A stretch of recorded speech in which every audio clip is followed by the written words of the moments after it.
വേദപുസ്തകത്തിൽ അതിമനോഹരമായ ഒരു പുസ്തകമാണ് ലൂക്കോസിന്റെ സുവിശേഷം.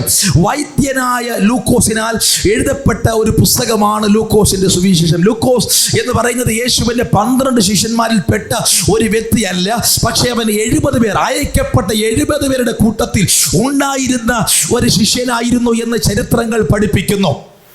അങ്ങനെ യേശുവിൻ്റെ കൂടെ സഞ്ചരിച്ച് കാര്യങ്ങൾ മനസ്സിലാക്കി, യേശുവിൻ്റെ കൂടെ സഞ്ചരിച്ച് യേശു ആരാണെന്ന് മനസ്സിലാക്കിയ ആ മനുഷ്യൻ പിന്നത്തേതിൽ പൗലോസിന്റെ മിഷണറി യാത്രകളിലൊക്കെ ഈ ലൂക്കോസിന്റെ സാന്നിധ്യം ഉണ്ടായിരുന്നു എന്ന് നിങ്ങൾ ചരിത്രം പഠിച്ചാൽ മനസ്സിലാകും. അങ്ങനെ അവൻ വൈദ്യനായിരുന്ന ഈ മനുഷ്യൻ അവൻ യേശുക്രിസ്തുവിന്റെ സുവിശേഷം കേട്ടു. എൻ്റെ ആശയത്തിൽ ഈ മനുഷ്യൻ തൻ്റെ പ്രൊഫഷൻ ചെയ്തുകൊണ്ടിരിക്കുമ്പോൾ, ഇദ്ദേഹം തൻ്റെ വൈദ്യം ചെയ്തുകൊണ്ടിരിക്കുമ്പോൾ, ഇന്നത്തെ ഭാഷയിൽ പറഞ്ഞാൽ അവൻ പനയോടൊരു മനുഷ്യൻ വന്നാൽ ലൂക്കോസ് ആ മനുഷ്യന് പാരസെറ്റമോൾ കൊടുക്കും. ഹലോ, എൻ്റെ കൂടെ ഉണ്ടോ? എൻ്റെ പൊന്നുപാസ്റ്ററെ, അന്ന് പാരസെറ്റമോൾ ഉണ്ടായിരുന്നോ എന്ന് എന്നോട് ചോദിക്കരുത്. അന്ന് അവൻ ഉണ്ടായിരുന്ന മരുന്ന് കൊടുത്തന്നേ ഉള്ളൂ. ഇന്ന് നിങ്ങൾക്ക് മനസ്സിലാക്കാൻ വേണ്ടി ഞാൻ ആശയം പറഞ്ഞതേ ഉള്ളൂ. അങ്ങനെ അവൻ ലൂക്കോസിന്റെ അടുക്കൽ വരുന്ന പനിയുമായി ബാധിച്ചവന് അവൻ പാരസെറ്റാമോൾ കൊടുക്കും. വയറിന് പ്രശ്നം ഉണ്ടെങ്കിൽ ജലൂസിലിൻ കൊടുക്കും. ഇങ്ങനെ പൗലോ ആമേശ്വത്രം ഈ ലൂക്കോസിന് അറിയാവുന്ന മരുന്നുകൾ, അവൻ പഠിച്ച വൈദ്യശാസ്ത്രം അനുസരിച്ച് അവന്റെ അടുക്കൽ വരുന്ന ഓരോ രോഗിക്കും അവൻ അറിയാവുന്ന മരുന്നുകൾ കൈമാറിക്കൊണ്ടിരിക്കുമ്പോൾ ഒരു സുപ്രഭാതത്തിൽ ലൂക്കോസ് ആമേശ്വത്രം വൈദ്യനായ ലൂക്കോസ് ഒരു മനുഷ്യനെ കുറിച്ച് കേട്ടു. അവന്റെ പേര് യേശു എന്നായിരുന്നു. അത് പറഞ്ഞു, ലൂക്കോസേ, നിന്നെ പരാജയപ്പെടുത്തുന്ന ഒരു വൈദ്യൻ വന്നിട്ടുണ്ട്. അവന്റെ പേര് അവൻ യേശു എന്നാണ്. ആ വൈദ്യന്റെ പ്രത്യേകത, അവന് മരുന്ന് വേണ്ട, അവന് പാരസെറ്റമോൾ വേണ്ട, അവന് ജലൂസിലിൻ വേണ്ട. അവൻ വേറൊരു പ്രശ്നമുണ്ട്, ഏത് രോഗമായിരുന്നാലും അവന്റെ അടുക്കൽ വന്നാൽ സൗഖ്യമാകും. ഏത് മനുഷ്യൻ ഏത് രോഗത്തോടെ വന്നാലും അവന്റെ അടുക്കൽ വന്നാൽ, അവനൊന്ന് തൊട്ടാൽ, അവനൊന്ന് സംസാരിച്ചാൽ അവന് സൗഖ്യം വരും. ഓ ഹല്ലേലൂയ. ലൂക്കോസ് അത് കേട്ടു. അവൻ യേശുവിന്റെ അടുക്കൽ പോയി. അവന് മനസ്സിലായി, ഞാൻ പഠിച്ച വൈദ്യത്തെക്കാൾ, ഞാൻ പഠിച്ച അറിവിനേക്കാൾ എന്തോ ഒന്ന് ഇവന്റെ അകത്തുണ്ട്.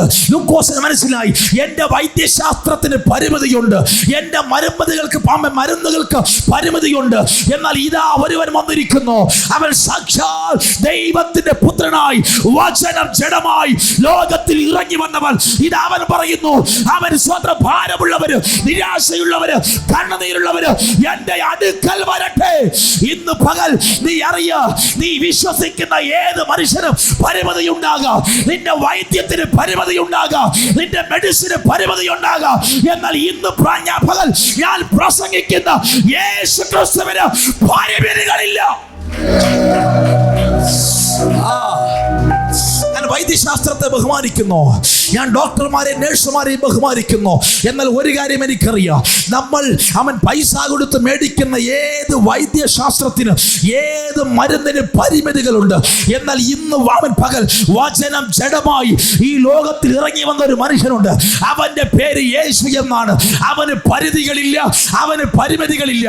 അവന് പനയെന്ന് വ്യത്യാസമില്ല, അവന് ക്യാൻസർ എന്ന് വ്യത്യാസമില്ല, അവന് ഹൃദ്രോഗം വ്യത്യാസമില്ല, കിഡ്നി പേഷ്യന്റ് എന്ന വ്യത്യാസമില്ല.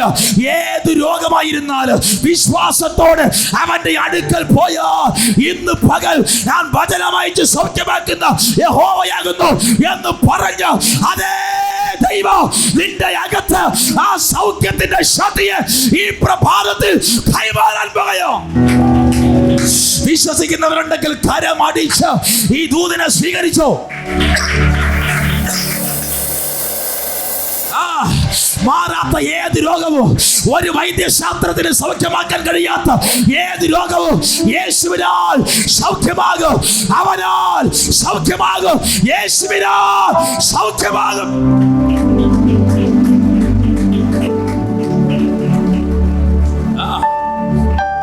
കരമുയർത്തി വരുന്നല്ല ഹല്ലേലൂയ പറഞ്ഞ് വിശ്വസിക്ക്. ഏത് മെഡിസിനും സൗഖ്യമാകാത്ത ഡയബറ്റിസും പ്രഷറും എല്ലാം യേശുവിനാൽ സൗഖ്യമാകും. ഒരു നല്ല ആമേൻ പറയാൻ പറ്റുമെങ്കിൽ ആമേൻ പറഞ്ഞതിനെ സ്വീകരിച്ചോ. പക്ഷേ എനിക്ക് ഡയബറ്റീസ് ഉണ്ട്, എനിക്ക് ഇന്ന പ്രശ്നമുണ്ട്. ഏത് പ്രശ്നമായാലും ഇതിൻ്റെ വിശ്വാസത്തെ ബേസ് ചെയ്തിട്ടുള്ള കാര്യമാണ്. നിനക്ക് വിശ്വസിക്കാൻ കഴിഞ്ഞാൽ ഏത് രോഗത്തെയും സൗഖ്യമാകാൻ നീ വിശ്വസിക്കുന്ന യേശുവിന് കഴിയുമെന്നറിയുക. ചിലർ വിശ്വസിക്കുന്നത് യേശുവിന് പനി മാറ്റാൻ പറ്റും, പക്ഷേ ക്യാൻസർ മാറ്റാൻ പറ്റുമെന്നില്ല. അവൻ പറ്റില്ലെന്നാണ്. യേശുവിന് പനി മാറ്റാൻ പറ്റുമെങ്കിൽ അവന് ക്യാൻസർ മാറ്റാൻ പറ്റും. ഒരാമേൻ പറയാൻ തൻ്റെ ഇടമുണ്ടെങ്കിൽ ആമേൻ പറഞ്ഞു. അവന് പനി മാറ്റാൻ പറ്റുമെങ്കിൽ അവന് ഹൃദ്രോഗവും മാറ്റാൻ പറ്റും. നിന്റെ ജലദോഷപ്പനി മാറ്റാൻ മാത്രമല്ല അവൻ ഇറങ്ങി വന്നത്, ഏത് രോഗത്തെയും സൗഖ്യമാക്കാൻ അവന് കഴിയുമെന്നറിയുക.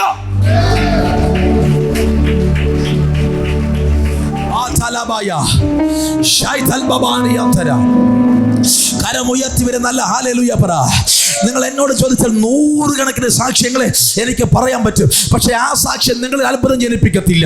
നിങ്ങളുടെ വിശ്വാസമാണ് നിങ്ങളിൽ അത്ഭുതങ്ങളെ കൊണ്ടുവരുന്നത്.